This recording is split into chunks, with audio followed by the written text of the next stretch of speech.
Olá, boa noite! O Painel Regional está no ar e hoje a gente vai conversar com Luciana Gonçalves de Freitas. Ela que é advogada e é a atual presidente da OAB aqui de Campinas. Ela tem formação em Direito pela PUC Campinas, é especialista em Direito Processual Civil e Direito e Processo do Trabalho. É mestre de Direito de Família e professora de Direito Civil e Direito Processual Civil. Seja muito bem-vinda aqui ao nosso Painel Regional. Obrigada pela presença. Muito obrigada, Juliana. É um prazer estar com vocês. Eu que agradeço a oportunidade. Bom, hoje a gente vai bater um papo sobre vários setores do direito. A gente viu aí a vasta experiência da doutora Luciana, né? Então ela vai ajudar a gente a entender algumas questões, principalmente vamos falar desse assunto, né? Que infelizmente ano após ano continua preocupando, que é o feminicídio e a violência contra a mulher. Mas antes da gente começar nesses assuntos, eu gostaria que você falasse um pouquinho da sua carreira. Você assumiu a presidência da OAB, né? Agora, ano passado. E quais têm sido, assim, os principais desafios desse novo desafio, né, que você acabou assumindo ano passado? Eu estive por 2 mandatos como vice-presidente da OAB Campinas, assumimos comigo na presidência no ano passado. Acho que o grande desafio aí foi... Nós tivemos um lapso de tempo, né? A OAB Campinas ela conta com 91 anos de existência. Nós demoramos 75 anos para ter a primeira presidente, né, da OAB Campinas e, posteriormente, 11 anos depois para eu chegar à presidência também. Então, acho que já é um desafio essa oportunidade, né, essa representatividade, essa oportunidade. E acho que, do ponto de vista mais genérico, é a nossa ambientação com esse mundo pós-pandêmico ou na convivência com a pandemia, né? Nós nos habituamos aí a fazer muitas coisas de modo virtual, a própria instituição tem passado, né, por algumas revitalizações de atos nesse sentido. Então, acho que é sempre um grande desafio. Essas mudanças, né, que vieram com a pandemia, vieram para ficar, né, porque acabou, de certa forma, atualizando o que já seria atualizado, mas demoraria um pouco mais para acontecer. E hoje a gente tem muitas audiências híbridas, audiências que acontecem totalmente online. Isso, de fato, a senhora enxerga como um avanço mesmo? Ajudou em algum momento a questão processual ou em alguma situação se perde algo tendo essas audiências online? Acho que a principal preocupação, Juliana, é realmente que o advogado possa ter o acesso, porque quando ele fala, quando ele atua no processo, ele faz isso em prol do cidadão. Então, para que ele consiga efetivamente o acesso a realizar o ato, a poder fazer audiência, porque garantindo esse acesso, ele garante a defesa do direito do cidadão. Então, existe uma grande preocupação, porque nesse início, que eu também acho que foi antecipado, né, em razão da pandemia, nesse início da nossa, vamos dizer assim, adaptação ou essas novas, né, a realização num novo formato, realmente causou um pouco de receio, porque muitas vezes nós ficávamos esperando o ato, não sabíamos se o ato se já tinha chegado ou não, então era uma espera virtual também, né? Os mecanismos foram melhorados, digamos, né? Sincronizados, então conseguimos ter um pouquinho, né? Uma posição assim, um pouquinho mais de saber efetivamente, né? Dessa participação aí essa feitura, né? Do ato na forma digital. E agora, novos desafios, porque, por exemplo, não é todo cidadão que vai ter o acesso para a realização do ato virtual, né? O acesso, às vezes a informação, né? A capacitação mesmo para acessar, né? Os links, enfim, estar diante ali de uma câmera, isso às vezes pode atrapalhar um pouco para quem não tem, né, essa naturalidade. Sim. Ou que não tem esse hábito. Então, eu acho que talvez a gente tenha ainda algum tempinho aí para que a população mesmo, né, se adapte a essa nova realidade, que não é só na questão do direito, né? Hoje até medicina, enfim, são várias situações que a gente encontra a internet ajudando, né, realmente linkando as pessoas para que a gente possa andar, seja com processo, com saúde, mas é um processo, né? É dia após dia que a gente vai se ajustando aí. Agora, a estrutura da OAB é como se fosse um país todo, para você de casa entender. Tem o governo federal, né? O governo estadual e o municipal. A OAB também funciona dessa maneira. A OAB tem as seccionais, né, em cada cidade e tem as subseções que também estão nos municípios, né?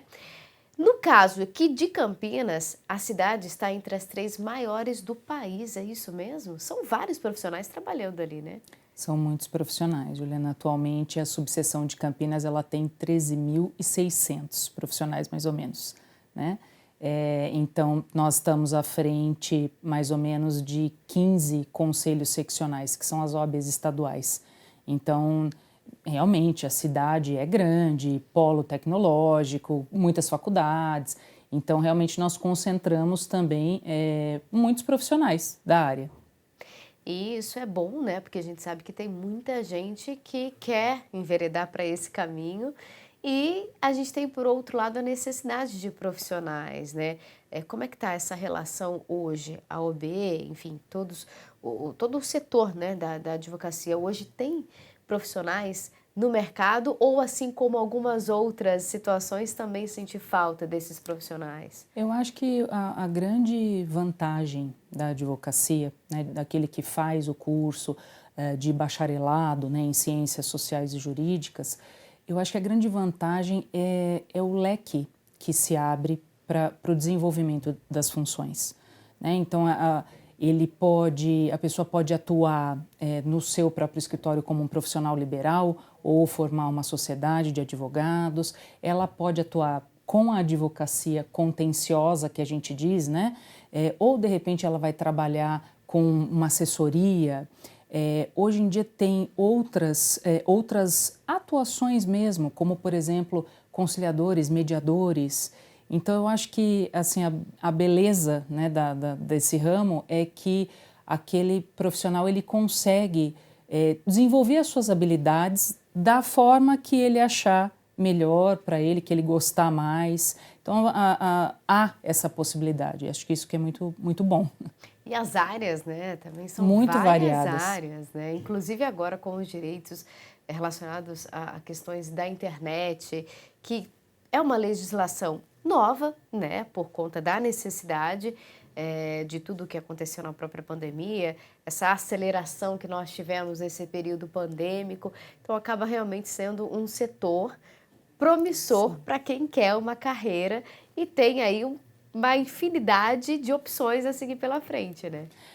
Sem dúvida, os novos ramos, né, nós chamamos assim, em que começamos mais ou menos, a gente pode dizer, com o direito do consumidor, com o direito ambiental, definindo mais ou menos essa estrutura de sequer sabermos ao certo, né, quem estará no polo da ação, né? Nós começamos com esses dois ramos, com esse conceito, com essa noção, né, de interesses difusos, coletivos, e isso gerou assim uma amplitude para chegarmos, né, até mesmo nos dias atuais, depois passamos um pouquinho aí pelo e-commerce, né, então todas as transações feitas ou várias negociações feitas virtualmente, e depois chegamos a esses ramos do direito digital, né, da LGPD também.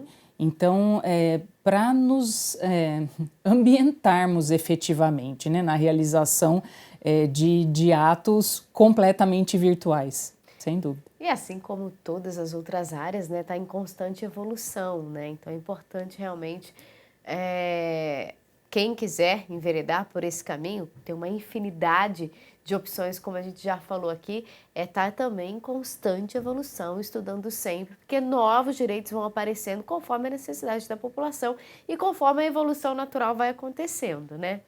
E a OAB, ela tem um papel, né, como órgão de classe da advocacia, mas também tem um papel importante perante a sociedade. para quem está em casa, não entende às vezes como é que funciona isso. Ah, mas qual que é o papel da OAB se eu não estou em nenhuma ação, se eu não estou processando ninguém, se eu não estou sendo processada, qual que é o papel perante a sociedade? Além do que a OAB faz como órgão de classe, né, em poder gerar aí uma ajuda, um apoio, né, à advocacia, ela exerce também um grande papel, Juliana, na comunidade, porque a OAB ela acaba participando de muitos conselhos municipais, ela acaba sendo questionada, né, ou chamada a se posicionar em determinados assuntos. Toda vez que nós falamos dos direitos humanos, do direito da mulher como um todo, não só a mulher advogada, né, todas as questões raciais, né, que nós temos aí as discussões sobre a igualdade, em todos esses pontos a OAB é chamada muitas vezes a se manifestar. Então eu costumo dizer que as nossas comissões temáticas, elas são muito atuantes, porque elas fazem essa atuação, elas elevam, né, a atuação da própria OAB para todos esses questionamentos, para todas essas atuações, e a gente pode reverter para a sociedade e para a comunidade informação, direcionamento, ajuda, né? Como, a quem buscar, onde ir. Então, esse papel junto à comunidade é realmente uma preocupação constante da OAB. E até quando não existe ali diretamente, né, influência nesse sentido, a gente percebe que no coletivo, né, as questões que são discutidas, que são analisadas pela OAB, acaba refletindo para a população, que a gente tem o direito que é para todos, né, todo cidadão tem seu dever, mas também tem seus direitos. E a gente só consegue realmente lutar ou brigar por algum direito lá na frente, se esse for o caso, porque existe essa retaguarda, né, a OAB e os advogados fazendo valer a lei, né? Porque a gente sabe que a lei ela é igual para todos, porém o processo judicial que acontece, o direito, né, de todo cidadão ter ali o seu defensor público ou não, isso tudo faz parte de um trabalho que é feito em conjunto para que a população possa realmente ter o seu direito sendo ali válido, né? Ah, sem dúvida. Eu acho que como nós costumamos dizer, né, as prerrogativas da advocacia, elas são destinadas a garantir, a ampliar o direito do outro, o direito do cidadão. Então, quando o advogado se posiciona por um determinado prazo judicial, por um determinado acesso, né, quando o advogado faz isso, ele faz em prol do que o cidadão vai receber no processo, do que o cidadão vai precisar acionar, né, o Poder Judiciário. Então, nesse sentido, essa preocupação não é simplesmente para que ele exerça a sua profissão. É porque ele sabe que exercendo a sua profissão, ele consegue atingir aí a busca pelo direito do cidadão. E agora a gente vai falar desse assunto que, infelizmente, ano após ano, a gente continua preocupado, né, doutora? A gente sempre quer falar que reduziu, que caiu a estatística, né, que as notícias são boas, mas, infelizmente, ano após ano, os números vêm aumentando e semana passada, por exemplo, só no estado de São Paulo, mais de 5 casos de feminicídios foram registrados, inclusive dentro de casa, na presença dos filhos. Isso é em todo o país, não é só mérito do estado de São Paulo. A gente tem algumas regiões, né, onde o feminicídio, a violência contra a mulher, a violência doméstica acaba sendo mais pontual, porém não é uma regra. E também acontece em toda a família, classe média, classe alta, enfim, não tem distinção, infelizmente. Campinas, aqui a nossa região, não é diferente, está inclusa, infelizmente, nesse número que só cresce a cada dia. Qual que é a opinião da senhora em relação a isso? A gente tem leis que são suficientes para combater esse tipo de crime, o que falta talvez é uma prevenção, ou não? A gente precisa mexer na legislação para que essas mulheres de fato tenham mais segurança? Eu acho que a legislação, Juliana, ela nós temos um bom amparo da lei, né? Acho que quando há necessidade de um aperfeiçoamento, esse aperfeiçoamento se dá, como foi a questão do feminicídio, né? Como foi a questão Lei Maria da Penha. Então, lógico, isso muitas vezes chegou a ser objeto de crítica, né?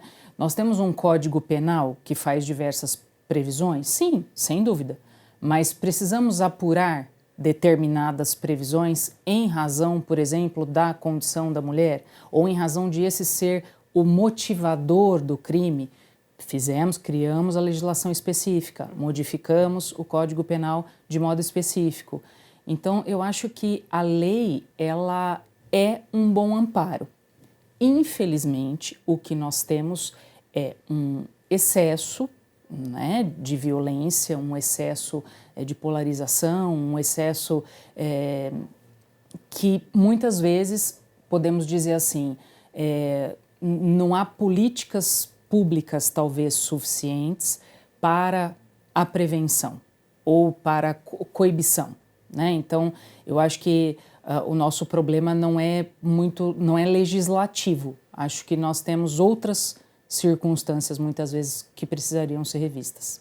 Porque o que a gente observa, às vezes, né, a gente tem lá a mulher que sofreu a violência, apanhou, né, ou violência verbal, faz o boletim de ocorrência, por talvez não ter nenhum antecedente, o homem vai lá, responde, paga ali uma fiança, se for o caso, né, se houver ali uma necessidade conforme o delegado perceber, e ela sai com uma medida protetiva. Só que muitos desses casos, mesmo com medida protetiva, acaba terminando em feminicídio. Quer dizer, o papel não protege, né? A gente tem alguns outros mecanismos, botando pânico, mas ainda assim, a gente percebe que quando o homem, né, ele tá ali com o intuito de realmente matar aquela mulher, fica difícil, porque o crime passional já é difícil você prevenir, né? Não é como outro crime, por exemplo, que a polícia militar faz a ronda, já existe essa dificuldade dessa prevenção quando está na cabeça do criminoso ali executar esse tipo de crime. Mas talvez se houvesse uma severidade maior, claro que ele tem os direitos dele, né, também, que tem que ser atendido, mas numa agressão, ele já ficasse preso de fato, isso não salvaria a vida dessa mulher? É por isso que eu acho que é a aplicação da regra, né? As medidas foram reforçadas, as legislativas, eu digo, né? Para que se tentasse segurar mais, né? Esse indivíduo. Só que tolher de uma forma total a liberdade, sem que a gente tenha uma condenação, sem que a gente tenha efetivamente uma decisão judicial, nós sabemos, diante de tudo, né, o que o direito penal, o direito processual representa, que não é uma coisa simples, não funciona dessa forma, né? Existiu uma tentativa ou existiu um ataque, ele vai ficar preso, né? Ele ficará preso, enfim, e já respondendo. Então a gente sabe que não é assim que as coisas funcionam. Mas eu acho que é muito difícil, às vezes por isso que eu falo de política pública ou até mesmo algo que fosse preventivo, Juliana, porque o que fazer, né? Se eles são companheiros ou cônjuges, como é que se faz, né? Se afasta, mas aí às vezes existem filhos envolvidos, às vezes a violência não aconteceu com os filhos, né? Aconteceu só com a mulher.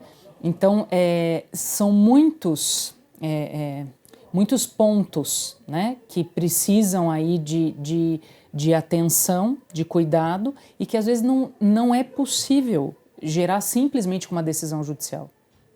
E quando a gente fala em prevenção, né, esse trabalho com as mulheres, porque a gente sabe que muitas vivem nesse ciclo de violência até por falta de condições financeiras, de cuidar da família, né, de sair da casa ali com os filhos e são subjugadas por esses homens, sofrem violência verbal, violência sexual inclusive, e realmente nesse sentido falta, né? Até para que a mulher possa entender um pouco mais o valor dela, a capacidade que ela tem. E por outro lado, também a gente precisa pensar em tratar esses homens, né, de alguma forma, porque simplesmente acharem que são os donos dessas mulheres, por mais que elas possam ter todo o conhecimento, aí a gente entra numa outra questão, né, talvez psicológica, não sei, dessa fixação em querer matar essa mulher porque simplesmente ela não quer ficar com ele, mas de fato precisaria ter uma política pública para pelo menos dar a essas mulheres a condição de escolha, né? Eu acho que também, além de advogada, eu sou professora universitária e eu acho que a educação, quando nós desenvolvemos currículos, né, dentro do ambiente escolar, em que se possa discutir assuntos como esse, né, que vão dizer aí como é que funciona a regra, né, o que nós estamos fazendo com o preconceito, com o machismo estrutural. Então, acho que se nós pudéssemos, a partir dos currículos escolares, né, conseguir uma formação também desse ponto de vista social, e ali vão ser de todos, né, as mulheres e os homens que sejam alunos, né, e que a gente consiga realmente dizer que ambos vão fazer parte da sociedade, têm o seu papel, quem sabe, né, eu acho que a partir daí nós conseguiríamos realmente começar a afastar de fato, né, condutas ruins. Isso faz parte, inclusive, de um dos seus projetos, né? A gente sabe que além do papel da OAB perante a sociedade, ter todo esse trabalho, você também, né, como Luciana, como pessoa, desenvolve esse projeto, você dá aula, né, na faculdade, tem essa proximidade, principalmente com os alunos. E nas escolas, esse tem sido um trabalho, né? Não só em relação à violência com a mulher, mas, enfim, todo o direito e o dever que uma sociedade tem que ter para a gente poder caminhar para frente, né? Sem dúvida. Nós, quando nós assumimos, eu estava como vice-presidente, eu sabia da existência, da possibilidade da existência de uma comissão temática chamada OAB Vai à Escola. E eu quis muito implementar essa comissão.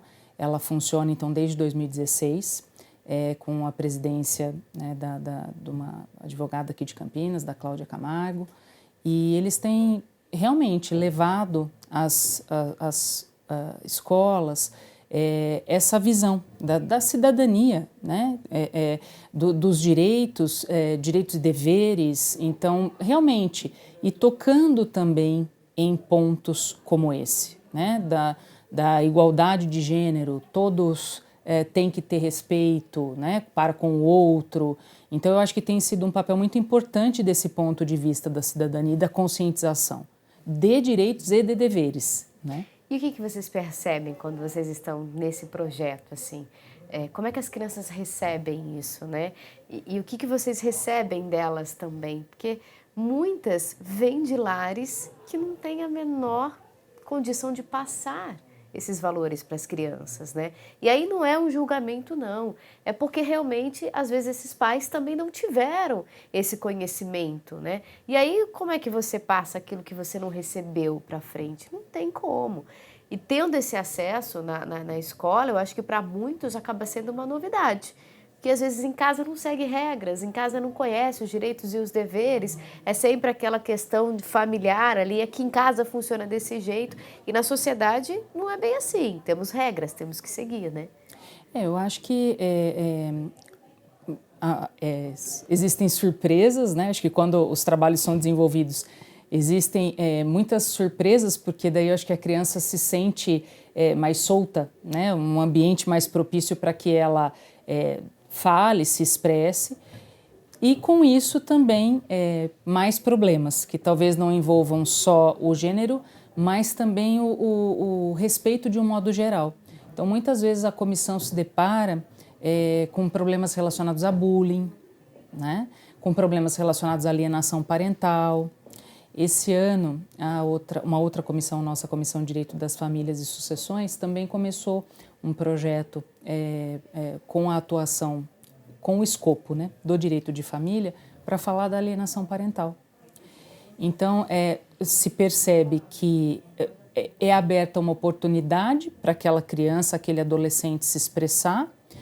Às vezes percebemos que o problema é mais profundo E a comissão da OAB Vai Escola já fez reuniões com os pais, com os professores daquela instituição, exatamente porque para sabermos também como orientar, como tratar o assunto, porque às vezes a queixa vem e nós não sabemos o que fazer com ela, né? Podemos não saber o que fazer com ela.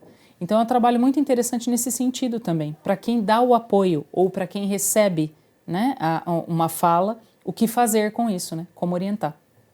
E aí acaba de fato ajudando, porque como um cidadão consciente dos seus deveres e dos seus direitos, desde criança a gente sabe que lá na frente vamos todos colher os frutos desse aprendizado, né? Porque é isso que a gente precisa de fato, é conscientização, é respeito ao próximo. Muitos dos problemas que a gente vê hoje em sociedade, né, que acabam na justiça, por exemplo, como briga de trânsito, problemas familiares, processos trabalhistas, poderiam ser resolvidos com consciência, com respeito ao próximo, respeitar os direitos do próximo. Isso desafogaria não só o judiciário, mas também deixaria a sociedade, sem dúvida nenhuma, um lugar muito melhor para todos nós, né? Sim, Convivermos. Bom, o nosso tempo aqui do painel regional está chegando ao final. Queria agradecer demais a sua presença aqui. Muito obrigada pela entrevista, viu, doutora? Eu que agradeço, Juliana, a oportunidade de estar aqui, falar um pouquinho para você. É sempre muito bom, muito gratificante. E volte sempre, tá? As portas estão sempre abertas. Muito obrigada. Para você aí de casa, muito obrigada pela sua companhia, pela sua audiência. A gente volta a se encontrar no próximo painel regional. Até lá!